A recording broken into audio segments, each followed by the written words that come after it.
آج اگر کوئی سسٹم کمزور ہے، حکومتیں کمزور ہیں، ادارے کمزور ہیں، وہ کمی بیشی کرنے والوں کو، زیادتی کرنے والوں کو اپنی گرفت میں نہیں لا سکتے، یا جو اس سے اوپر بیٹھے ہوئے ہیں وہ خود اس جرم میں مبتلا ہیں، اور اس جرم میں مبتلا ہونے کی وجہ سے اپنے نیچے کے لوگوں کو وہ پکڑ نہیں سکتے کیونکہ وہ خود مجرم ہیں۔ تو اگر نظام میں سکم کی وجہ سے کوئی شخص فائدہ حاصل کرتا ہے، اللہ ارشاد فرماتا ہے الا یظن اولئک انہم مبعوثون، وہ یہاں تو لوگوں کو دجل دے بیٹھے، لوگوں کو فریب دے دیا، دھوکہ دے دیا، کسی کی آنکھوں میں مٹی جھونک دی اور کام صحیح نہیں کیا لیکن اچھا بن کے کسی کے سامنے پیش ہو گئی، یہاں تو کر سکتے ہیں، لیکن اللہ تعالیٰ نے ارشاد فرمایا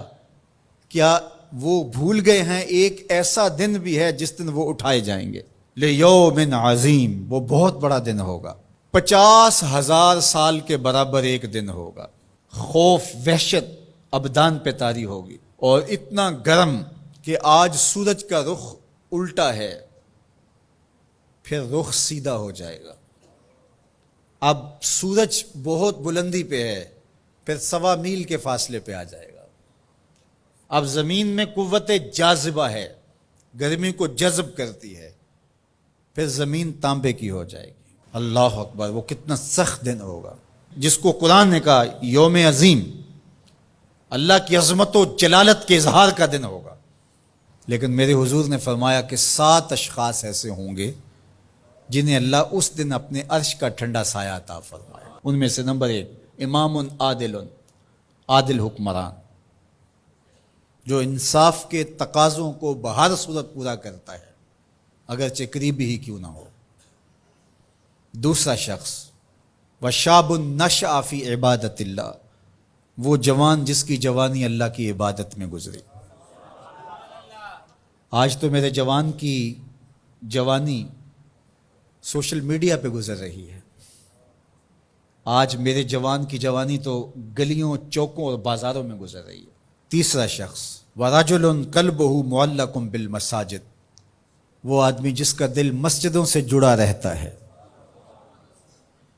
مسجد سے نکلنے کو جی ہی نہیں چاہتا۔ کتنے خوش نصیب لوگ ہیں جو مسجدوں کے ساتھ جڑے ہوئے ہیں۔ ایک روایت میں فرمایا جس شخص کو مسجد کی دیکھ بھال کرتے دیکھو، مسجد کی صفائی کر رہا ہے، وہاں پڑی ہوئی کوئی نامناسب چیز اٹھا رہا ہے، مسجد میں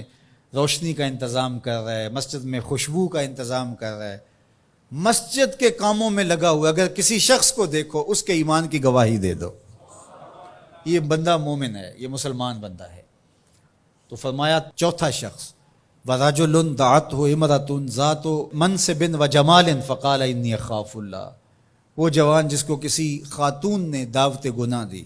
اور صاحب منصب بھی تھی، صاحب جمال بھی تھی، اور قدموں میں حسن بچھنے کے لیے خود بےتاب ہوا، اور اس جوان نے آگے سے کیا کہا انی اخاف اللہ، تیری بات کیسے مانوں، رب سے ڈر لگتا ہے۔ تو حضور نے فرمایا قیامت کے دن جب دھوپ کڑک رہی ہوگی اللہ اس کو اپنے عرش کا ٹھنڈا سایہ عطا فرماتا ہے۔ پھر ارشاد فرمایا وَرَجُلَانِ تَحَابَّا فِي اللَّهِ اجْتَمَعَا عَلَيْهِ وَتَفَرَّقَا إِلَيْهِ، وہ 2 آدمی جو اللہ کے لیے پیار کرتے تھے، جب آپس میں ملے تو اللہ کے لیے، اور آپس میں اگر ان کی دوری ہوئی تو وہ بھی اللہ کے لیے، رضائے الہی ان کا مقصود تھا، ان کی دوستی کا سبب اللہ کی رضا تھا۔ چھٹا شخص ارشاد فرمایا وَرَجُلٌ تَصَدَّقَ بِصَدَقَةٍ فَأَخْفَاهَا حَتَّى لَا تَعْلَمَ شِمَالُهُ مَا تُنْفِقُ يَمِينُهُ،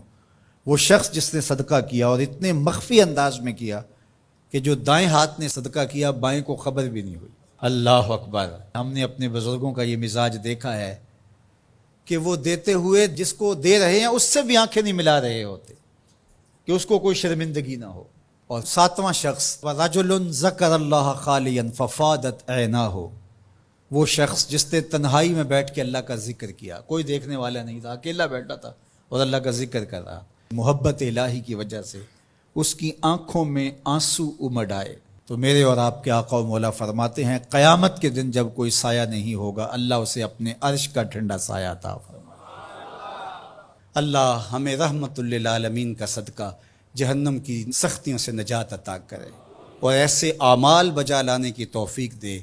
جو جنت کے راستے کا سبب بنے اور جہنم سے آزادی کا مجدہ جاں فضا بنے۔